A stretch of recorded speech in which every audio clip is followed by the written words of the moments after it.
Shalom, shalom, this is Kapari, aka Pops, out of GMS Chicago, with another sit down. Before I get started, though, like always, I want to send all praises, honor, and glory out to Yahweh Bahashem, Yahweh Shai, Bahashem, Kakodash, to the apostles and elders of GMS out of New York, the elder bishops out of Connecticut. I want to send double honors because they do rule well. For the brethren around the world, push this truth uncut, unfiltered, give you the good, the bad, and the ugly of the prophecies, correctly breaking down the prophecies and the interaction with the people on the planet, dividing the word correctly and directly. Send a hearty shalom for the hopefully like to hope this is edifying for the aqua, the few and the true.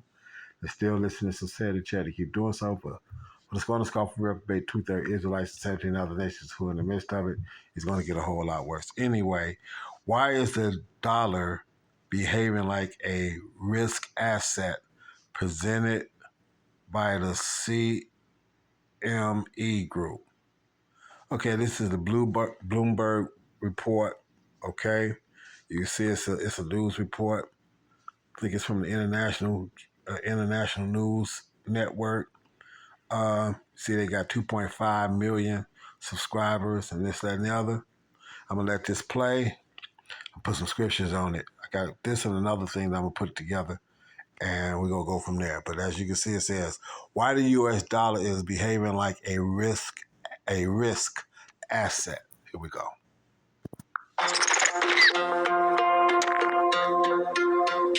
The U.S. dollar is currently behaving like a risk asset, deviating from its usual role as a safe haven. Currencies typically rise and fall due to inflation fears, central bank moves, and other macroeconomic data. But this recent decline in... You know, it's funny, because like I said, I was just discussing with a brother last night, Asha, and how like the U.S. savings bonds and the college saving bonds used to be some of the most secure things that you could actually bank on in the financial district. You used to be able to put your money on in a U.S. savings bond, and people was buying those for their kids. They buy them when they about 1, 2 years old. They pay into them for about 4 years, 5 years or so, up to a kid about 5, 6 years old and whatnot. And then they wouldn't have to even pay any more in it, and it would just compound interest on it. By the time they got ready to graduate from high school and was getting ready to go off to college, they had a good chunk, not a little chunk, but a good chunk of loot to actually be able to go off to college with. Or if the person decided they didn't want to go to college, then the family would take it and roll it over and whatnot into an annuity or something like that and let it mature a couple more years on a higher yield and get them something for like they 24th or 25th birthday. If they didn't want to go to college, they give them something like a nest egg to be able to start their life off at about 25 years old. This, that, and other. There used to be a little game plan based on it. But now they say it's a volatile. And when you look up the word volatile in monetary terms and whatnot, it means it's a high risk. Okay, you know, it's like junk stocks and bonds, how they are considered to be high risk. So the U.S. bonds now, the U.S. Treasury bonds are like junk bonds now. They got ratings damn near like that, if not that of junk bonds. The U.S. Treasury bonds have got the ratings of damn near junk stock bonds now and whatnot. High risk, supposedly high reward, but the reward ain't been too good because all this shit is crashing based off the scriptures and what's going to be coming down. But let me let this run through a little bit. The dollar has become an important conversation for economists and bankers worldwide. The dollar's dominance in cross-border trade and as a safe haven helps keep U.S. borrowing costs down and allows Washington to project power abroad. These are enormous advantages that could possibly disappear if faith in the U.S. was damaged. With much of the world's goods exchanged in dollars, demand for the currency has stayed strong even as the U.S. has doubled federal debt in the past dozen years or so and does other things that would normally send investors running. But recently, the safe haven properties of the dollar dollar are being eroded, is traditionally the dollar would strengthen as tariffs decrease demand for foreign products. The dollar weakness currently reflects anticipation of higher inflation due to tariffs. In addition, the market does not like uncertainty at all. The unpredictability of the tariff plan makes the U.S. seem less stable, less reliable, and a less safe place for their money. Okay, like I said, that's one thing that's going on. Let's go to the next one. Let me go to the next one real quick. And let's go to the next one real quick. Let's see if I can get that up. Yeah, here we go. Let's go here. South African President Cyril Ramaphosa has cleared his country will not be bullied. We are witnessing the rise of nationalism. We are, as South Africans, a resilient people, and we will not be bullied. Something just happened that the world wasn't ready for. 10 African nations stood up and flat out rejected the United States. Not just any offer, but one crafted and delivered directly by Donald Trump himself. We're talking billions in aid exclusive trade deals he buys and military partnerships all turned down. Why would these countries risk everything to defy the world's most powerful superpower? Because beneath the polished diplomacy were chains, abandon ties with China, surrender ports and natural resources, and support U.S. positions in conflicts that serve no African interest. What Trump called partnership they saw as modern control disguised as cooperation. In early 2025, Trump launched a bold plan to reassert American dominance in Africa. But instead of submission, the continent sent back a thunderous response. We will not be bought. From Ghana to Egypt, these countries didn't just walk away. They exposed a deeper battle over sovereignty, dignity, and who gets to shape the future of global power. And now the rules are changing. Stay with us, because we're breaking it down country by country, demand by demand, revealing how Africa's defiance could rewrite the global playbook. Like, comment, and subscribe. And that's what they're doing. You know, you got the Abraham Traore and whatnot, dealing with the diamond. I mean, not the diamond, the gold and the whole deal. And this, that, and other. And that just threw a big monkey wrench in the whole deal. So let's put some scriptures on this now and go from there. Okay. So let me go get these scriptures now. So this man he's overstaying his welcome now, and the world is pushing his ass out into the open market where everybody can see him, and this, that, and other. So let's go here first. Is this the Ezekiel? Yeah, no, the Jeremiah 51. Yeah, this is Jeremiah 51, 7 through 9. Okay, let me back up. This is the Jeremiah 51, 7 through 9. Babylon has been a golden cup in Yahweh's hand that made all the earth drunken. The nations have drunken of her wine, therefore the nations are mad. So they're getting pissed off now. You know, all the people that bought into the American dream and all this other kind of shit and all of the glitter that we used to say back in the day, all the glitter is not gold. All that glitter that they shine in front of the world to make the world want to follow them. But it says Babylon has been a golden cup in Yahweh's hand. So this was the bidding of Yahweh. Yahweh, you know, he said he thought about everything beforehand. So this evil that has been in this present temporal world, as Elder Yak like to say, has been by design since the beginning. It's a learning process for the Israelites that they had to go through and this, that, and other to understand and become the rulers that they are meant to be. But with the rest of the world just being pawns in the midst of it. But us having to bear the brunt of this because actually everything was made for us by the election itself, because they was the ones that was with Yahweh Shai in the beginning, pursuant to John, St. John, the first chapter. Okay, so okay. Verse 8, Babylon is suddenly fallen and destroyed. Howl for her, take balm for her pain, for so she may be healed. take bomb. Okay, let's go look up that word bomb there into linear. And that's why you saw me here when I started. Suddenly is fallen Babylon and destroy. How for her take bomb? And when you look up that word bomb there, it says a kind of bomb, bombs, bomb salve, as merchandise. As merchandise, because America pushed that traffic, which is they trade and this, that, and the other. And the world followed because after, like, especially after World War II or whatnot, they became the superpower, back in the 20s and whatnot, 20s and 30s, the British pound used to be the currency of the world. That got switched to the American dollar, okay? Because at one point in time, the American money was backed by gold and then silver. But then the Rothschilds decided that they wanted to take it. So they took them off the gold standard, I think, back in the 30s, and they took them off the silver standard in the 60s under, what's his name? I got his whole Henry Kissinger. I should say I got his face in my thing, but his name, Henry Kissinger, when he was able to establish the OPEC oil trade and made the world have to go get the American dollar. So see, that's what made the American dollar get propped up. So they was able to print and everything else because you had to go get the American dollar.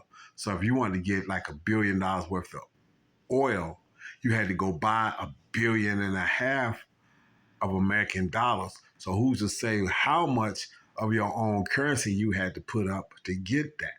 Okay, no, depending on the exchange rate and this, that, and the other. So America was eating hand over fist, and now they're not. So merchandise is how America propped up itself and had the world thinking that the streets were lined with gold and everything else.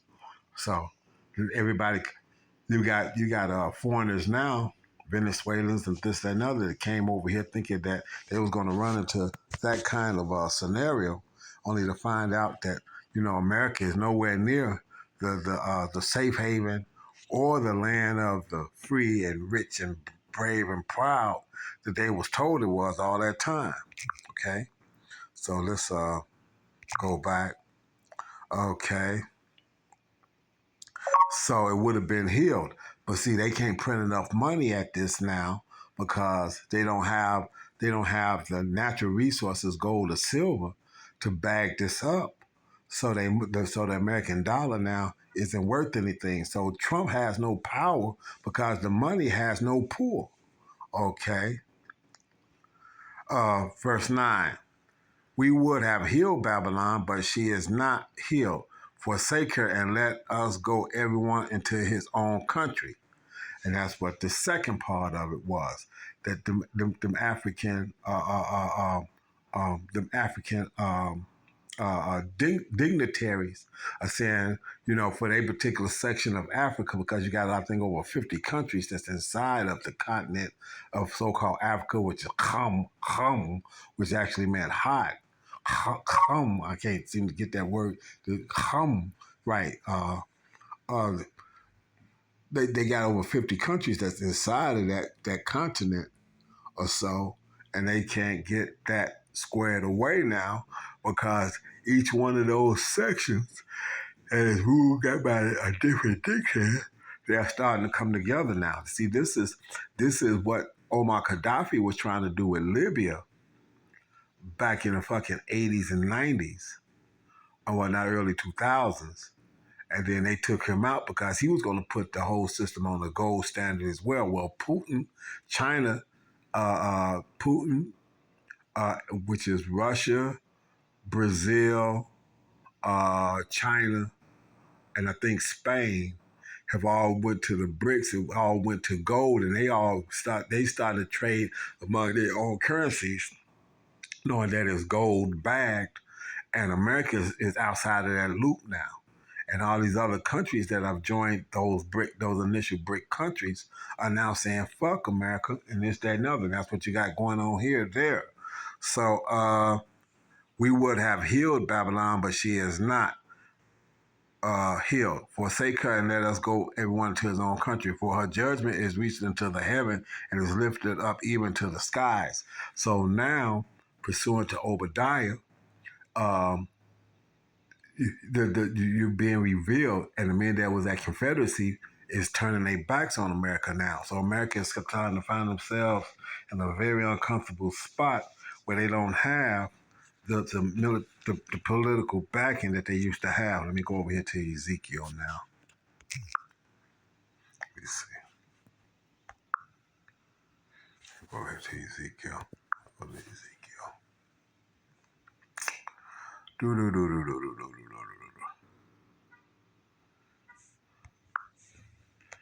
Okay, we got Ezekiel 25 and 8. Let's see.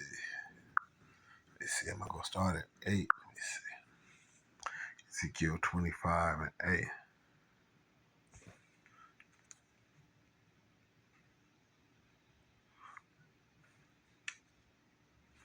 No, it can't be 25. Is it 25, 28 and 5? Let's see.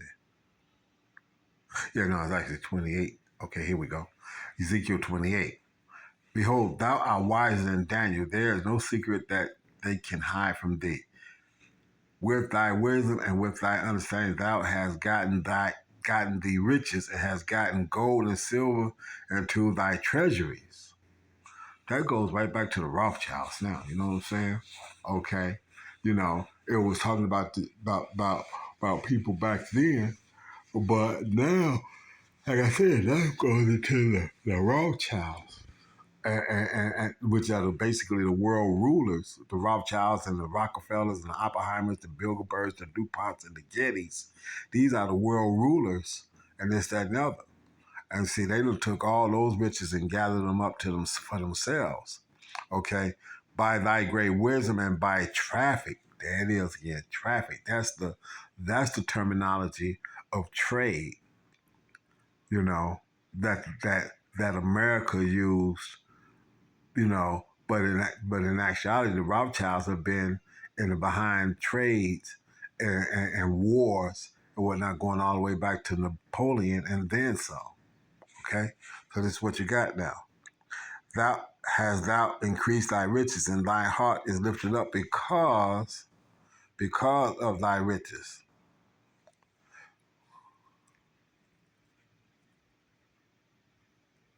Okay.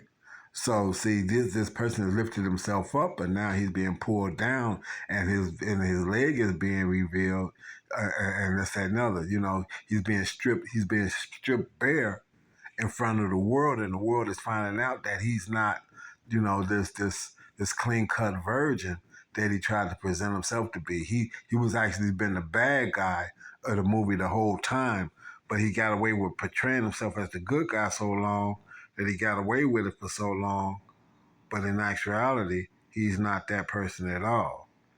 You know, the traffic then got him to get away with a lot of shit, but the traffic is gone now. You know, it's starting to fall apart. Revelations, let's see what we got here.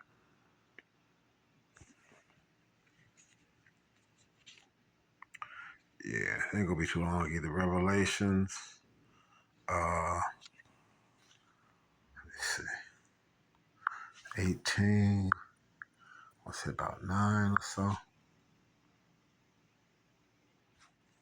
Revelation 18 and 9. And the kings of the earth who have committed fornication and lived deliciously with her, who is that, America, shall bewail her and lament for her when they shall see the smoke of her burning. See, they not dealing with, these people not dealing with this part of it. They did all this archaeological research and digs, but they're not dealing with this part of the scriptures that's saying that you lifted yourself up so high, but the Lord is going to beat you down in the process of. Stand afar off for shall bewail her and lament for her when they shall see the smoke of her burning. That's when the missiles are going to be hitting, and this, that, and the other. But they looking at it now, and they starting to see now how she's falling down, and you got Trump trying to sign off on fucking executive orders and deals and all this other kind of shit trying to prop it up. But you can't do it now in the American dollar. Nobody wants that because it ain't backed by shit. Okay? Standing afar off for the fear of her torment, saying, Alas, alas, that great city, Babylon. And see, this is how you know that this isn't fucking Babylon, because Babylon of old is Iraq now. You had Iran and Iraq.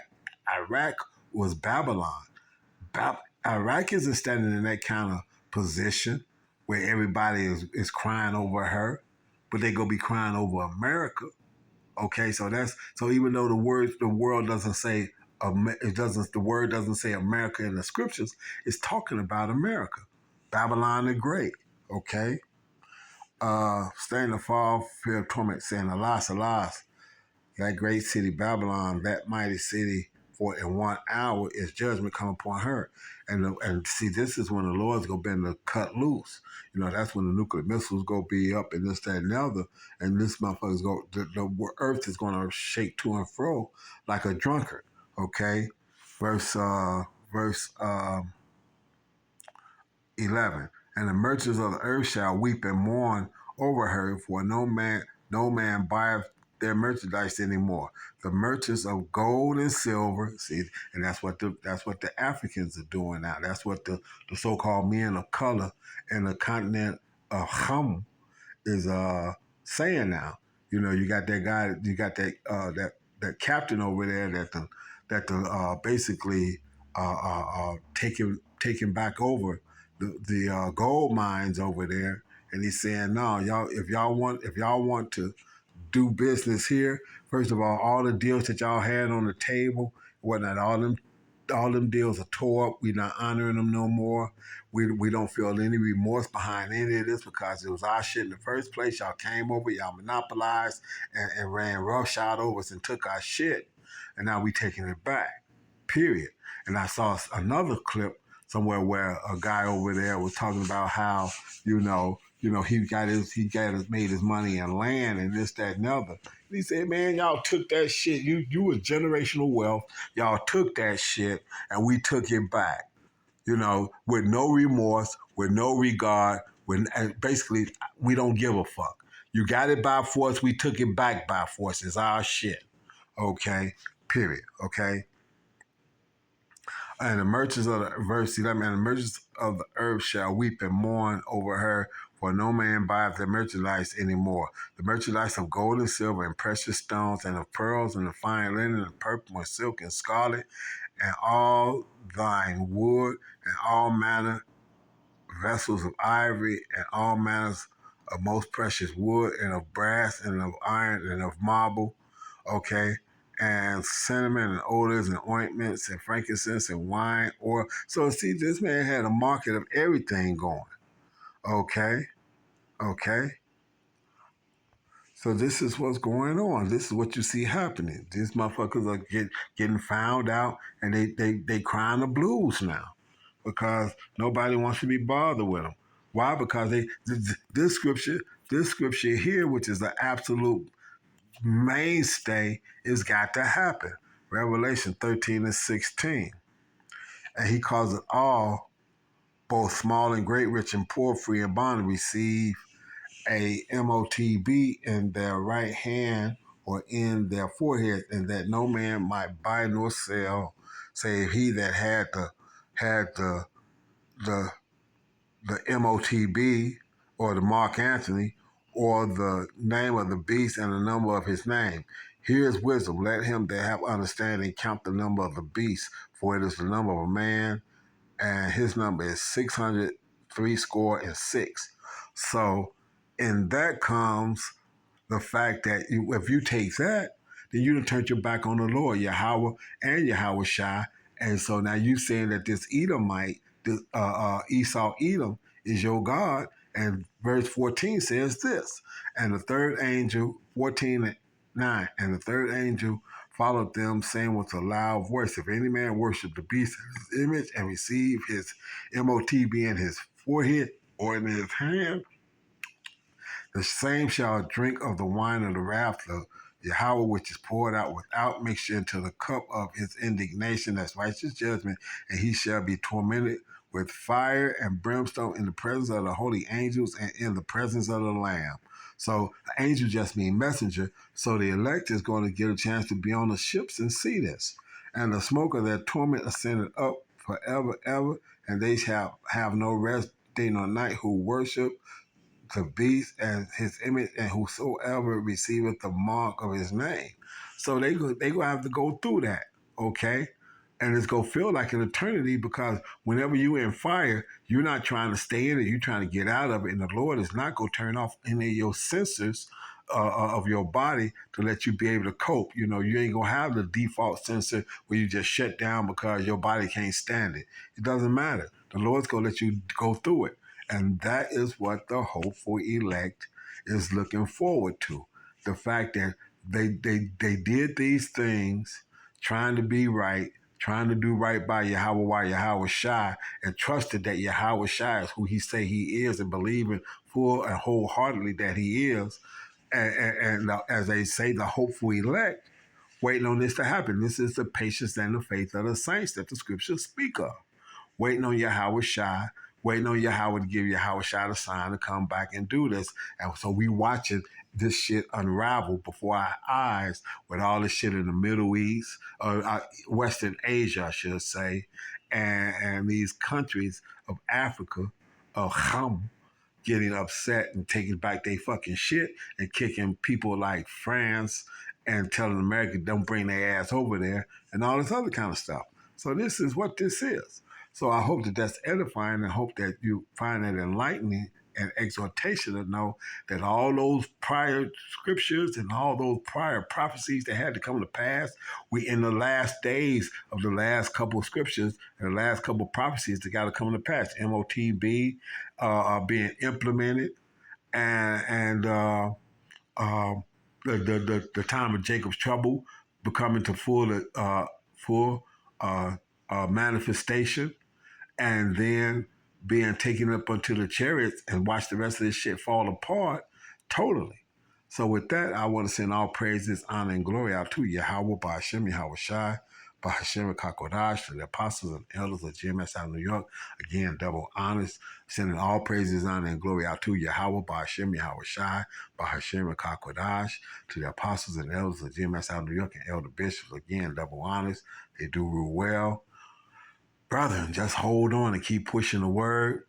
Few Akwath that's listening sincerely to keep doing so. And for the hopeful elect, a hearty shalom, and for the rest of the world, a Baba Ball.